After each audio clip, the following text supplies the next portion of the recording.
Boxingego here. If you like this video, make sure you hit the like button and also subscribe to the channel and hit the bell icon on the top of your screen to get notified when the latest new content drops. One.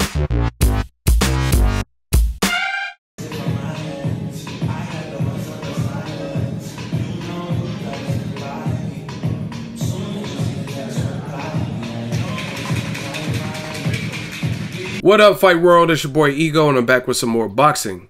Make sure you smash the like button and subscribe to the channel for the latest and greatest in boxing. I was born ready. Now, May 6th, it goes down. You've seen the clip at the beginning. Canelo, he looks like he's bulking up, putting on good size. I made a video about it. I made an Instagram post. A lot of people responded to. And I compared his neck. He just has Canelo has a thick neck like Tyson. Obviously, per capita, Tyson was clearly bigger and has a bigger neck. Tyson's neck was like 20 inches, but similar build in terms of like just stocky. And a lot of people had comments on that post, but you see him bulking up, and he needs to because he's fighting the much bigger Julio Cesar Chavez Jr. at a catch weight of 164.5. Cinco de Mayo weekend, May 6th, T-Mobile Arena, Las Vegas. I think this fight will do good numbers. If Canelo and Cotto did just under 1 million, I think this could be somewhere in there, maybe even top 1 million. It's been a while since we had a pay-per-view top 1 million, maybe since Mayweather versus Pacquiao, where it went well over 1 million, but we'll see. Now, I like what I'm seeing from both fighters, to be honest. Canelo and also Chavez Jr., they both done a little trash talking.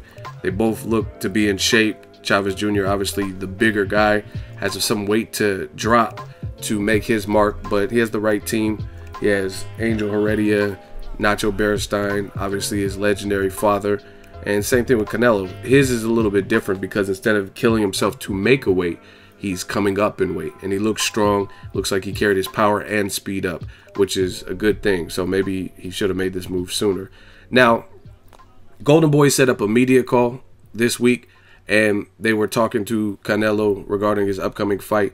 I want to read a direct quote from Canelo, and he says, Alvarez says, "Look, I'm not a current world champion at middleweight. I have been in the past, but I'm not now. And as far as the weight after this fight, I'm not looking past this fight. I'm focused 100% on this fight. But I'm now staying at middleweight. I'll stay at 160 pounds. That's Alvarez's own words from his mouth, or his translator's mouth, but it came from him directly, and that's the person representing him with the translation. I know sometimes the dude on HBO be tripping with the translations. And he goes on to say stuff like, this is just another fight. Chavez Jr. is just another fight. I'm not looking past him. We're fully dedicated and focused on this. And he said, this is just another fight, and it's a very important fight for me. And I'm not focusing on any other fighter but the fight that I have in front of me, when asked about a potential Gennady Golovkin fight. Now, I did a video about it. It looked like Team Golovkin is choosing and opting to sit out.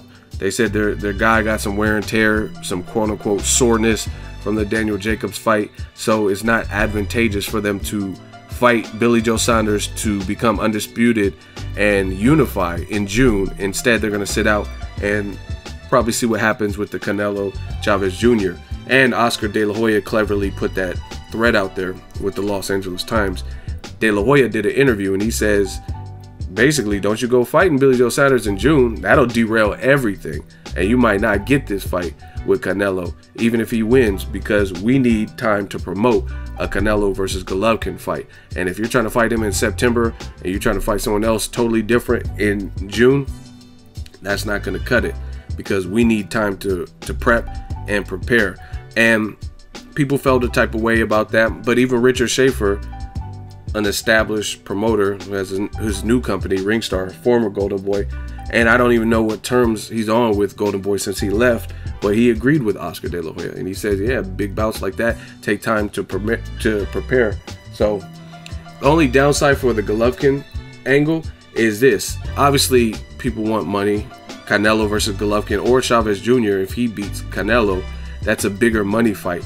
But it totally goes against, if they're sitting out for Canelo, then it goes against what they've been saying. They said all these other fighters are businessmen and they're posing as boxers, this and that, yada yada. They said that their number one priority, KO Artist Sports, link in the description, did an interview with Abel Sanchez recently. They said Billy Joe Saunders is the number one priority. That is the number one priority, but now it's not, because he's allegedly sore, which kind of came out of left field.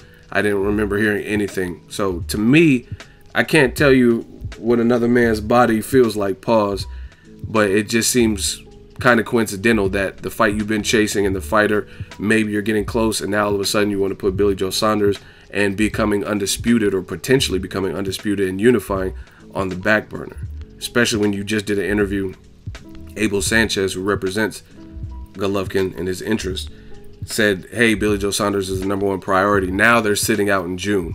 So I don't know, man. I'm tired of talking about Canelo versus Golovkin. I really just want to see him fight. If Canelo gets past Chavez Jr., looks impressive, which I don't think is an easy fight, but if he does, then that should be the next order of business. But we'll see. It's been a hard road. I did a video, or actually an Instagram post, about the $15 million flat rate. I seen a meme and I just wanted to pose a couple questions. I put on my Instagram. It's getting a lot of comments, a lot of interaction, so I might do it. Here's what they think about you. Here's what they think about you. And it's regarding, should Golovkin take the $15 million flat rate? I don't even know if it's an offer now, because his pay-per-view numbers in both pay-per-view outings, Lemieux and Jacobs, didn't really do great. So I don't know if they'll have to try to tweak it or if they'll still offer that. But I want to read some of the comments and kind of go over that. If you guys want, here's what they think about you video. But the good news is the fight with Canelo, it's roughly a month away, a little bit less, and it's getting closer. And Canelo's confirming that he is going to fight at middleweight.